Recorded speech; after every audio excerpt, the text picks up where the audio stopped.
Hey there, it's Jenny, and I am here today with a layout in my junk journal. This is an A5 Archer and Olive notebook, and I didn't purchase this for this project. I had it on my shelf, and I decided that I was going to use it because I had it, and so far, so good. You can see I haven't done a ton of layouts in this. I've been really sort of slow on this one because it's taken me quite some time to I don't want to say get comfortable with this project, but I can't think of a better way to phrase it for now.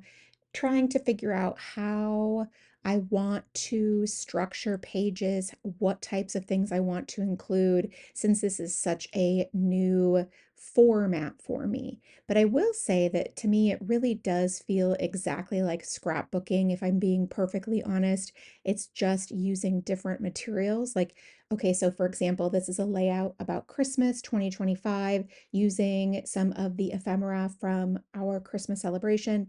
And I am literally, or in my brain, I feel like I'm literally scrapbooking this Christmas, but instead of using a whole bunch of photos and embellishments, I'm using, the bits and pieces from the season. So it's just very, very interesting. And what I love about this is that it's really going to, in the long run, represent the Christmas season, but through some of the objects and different ways that we celebrated.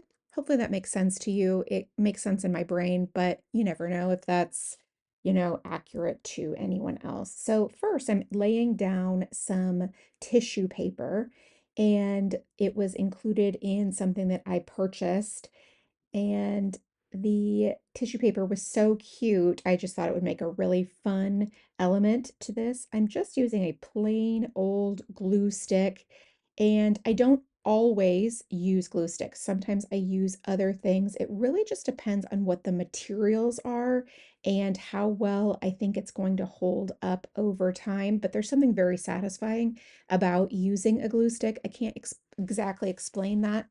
It just sort of feels very like I'm just going to say satisfying. So, yeah. So now then this other tissue paper, which is the dark green, it also came in that same package as that printed tissue paper.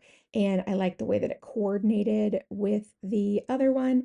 And it just, again, it just sort of lends itself to not only the whimsy of the layout, but then it gives it a certain texture as well, which feels very, very celebratory and very Christmassy. So, as you can already tell too, that glue, it dries clear. And I know that it says that on the package. And so you might think, oh yeah, okay, but then you just saw it and you're like, oh, does it really dry clear? Because it was still really purple through the tissue paper. Yes, it does dry clear. So rest assured, even though you can see it through that tissue paper initially, it does dry down nice and clear. So I wanted to add a little bit of the gold tissue paper as well in the center. I thought it kind of reminded me of like bookbinding or, that kind of thing. And having that little pop of gold in the center was fun and different. And the layering is just very enjoyable. And I very much enjoy the process of junk journaling, especially when I'm using this tissue paper because it's got a really interesting textural element. All right, so this is actually, as you can probably tell, some of the gift wrap from a gift that one of my sons gave to another one of my sons. And I thought the gift wrap was very cute. And I also just liked including a little snippet of that on this layout. So this was basically all that I had from that, though. I might have included it in a different way on this layout had I had a different sample of the paper. Like I might have made a big corner or something like that. But because I had what I had, I just added it. And yeah, I think that in the end, it'll probably be very cool. Now, this is the packaging from one of my son's gifts.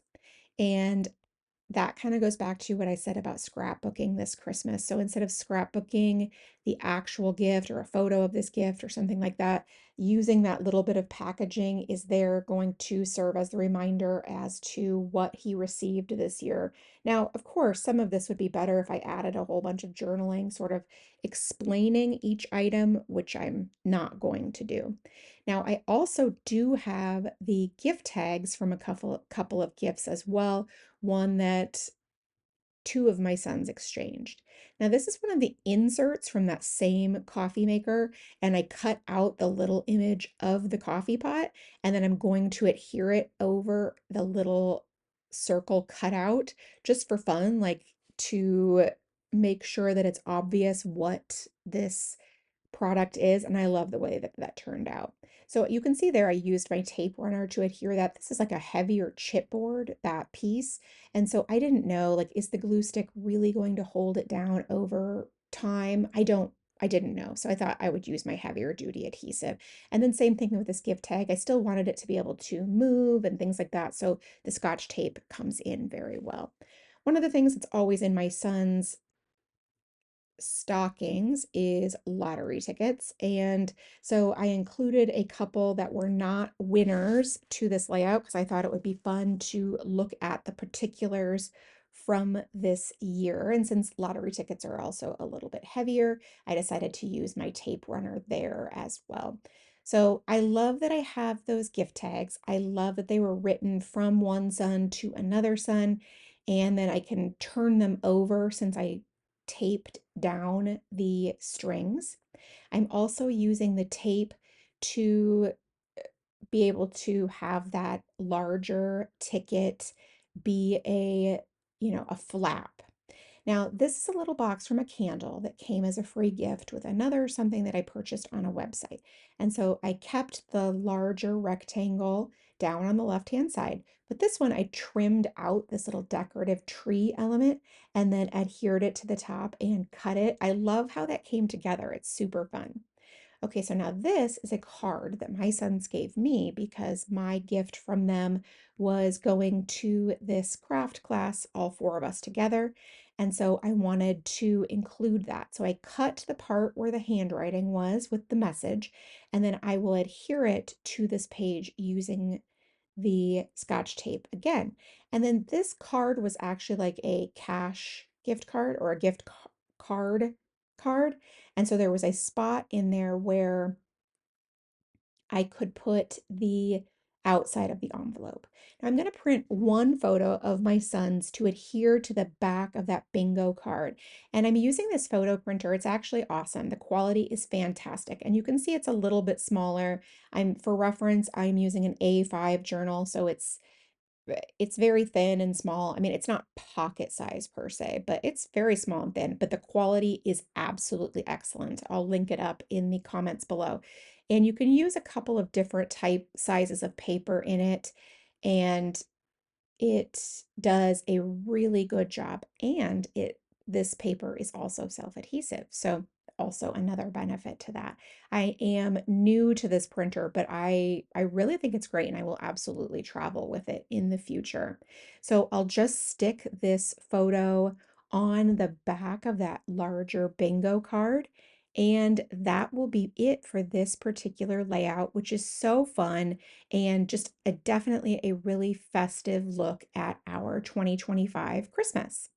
Thank you so much for stopping by and watching. I really do appreciate it. If you have any questions, please leave them in the comments below, and I will do my very best to get back to you.